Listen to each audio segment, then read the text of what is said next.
কাতলা মাছ দিয়ে এই রেসিপিটা একবার হলেও বানিয়ে দেখতে পারেন। রেগুলার যে মশলাগুলো আমরা ইউজ করি রান্নার জন্য সেই মশলা দিয়েই তৈরি, কিন্তু খেতে কিন্তু একদম একটা ডিফারেন্ট টাইপের টেস্ট হয়। প্রথমে মাছগুলোকে ভালো করে জল ঝরিয়ে নিয়ে নুন হলুদ মাখিয়ে রেখেছি। একটা কড়াতে বেশ খানিকটা সর্ষের তেল গরম করে গোটা গরম মশলা ফোড়নে দেবো। এলাচ, লবঙ্গ, দারচিনি। এক বাটি পেঁয়াজ কুচিয়ে দেবো, দুটো মিডিয়াম সাইজের পেঁয়াজ কুচিয়ে রেখেছিলাম দিয়ে দেবো। তারপরে হাফ চামচ মতো চিনি দিলাম, যাতে পেঁয়াজটা বেশ তাড়াতাড়ি লাল হয়ে যায়। পেঁয়াজটাকে লাল করে ভেজে একটা জায়গাতে তুলে রেখে দেবো। ওই তেলের মধ্যেই মাছগুলোকে একে একে সব ভেজে নেব। একটা মশলা করে নেব, হাফ চামচ গোটা জিরে, হাফ চামচ গোটা ধনে, হাফ চামচ গোটা মৌরি, হাফ চামচ হলুদ সর্ষে, হাফ চামচ কালো সর্ষে নিয়ে একসাথে জল দিয়ে একটা পেস্ট বানিয়ে রাখবো। ওই তেলের মধ্যেই প্রথমেই পেস্টটাকে দিয়ে দেব। তারপর বেশ খানিকক্ষণ নাড়ানোর পর এক চামচ মতো রসুন বাটা, এক চামচের একটু কম দেব আদা বাটা দিয়ে সব মশলাকে ভালো করে কষিয়ে নেব। 2 চামচ দিচ্ছি টমেটো বাটা আর অল্প একটু কাঁচা লঙ্কা বাটা।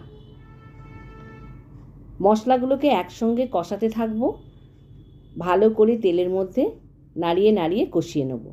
ইউটিউব থেকে দেখলে আমার চ্যানেলটাকে সাবস্ক্রাইব করে নেবেন প্লিজ।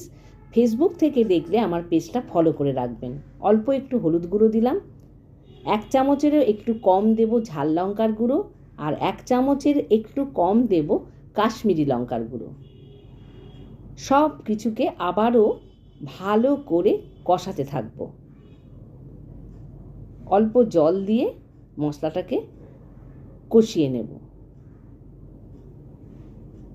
নুন দিলাম পরিমাণ মতো। তেল ছেড়ে এসেছে। এবার পেঁয়াজটা যে ভেজে রেখেছিলাম সেই পেঁয়াজটাকে জল ছাড়াই মিক্সিতে বেটে নিয়েছিলাম, সেই বাটা পেঁয়াজটাকে দিয়ে দিলাম, দিয়ে আবারও কষিয়ে নেব। মিক্সি ধোয়া জল দিলাম, মিক্সির বাটি ধোয়া জল দিলাম, আরও একটু জল লাগবে বলে আরও খানিকটা জল দিলাম। তারপর ঢাকা দিয়ে বেশ ফুটে উঠলে ভেজে রাখা মাছগুলোকে দিয়ে দেবো। তারপর 5 মিনিট রান্না করে নেব। নামানোর আগে দেব ধনেপাতা। আমার দেওয়া ভিডিওগুলো যদি আপনাদের ভালো লেগে থাকে অবশ্যই লাইক, শেয়ার, কমেন্ট করে দেবেন। আর অবশ্যই কাতলা মাছের এই রেসিপিটা একবার হলেও বানিয়ে খাবেন। এই ঝোলটা দিয়ে না এত ভালো লাগবে আপনার ভাত খেতে, মাছ যদি ভাগে নাও পান ঝোল দিয়েই আপনার মন ভরে যাবে।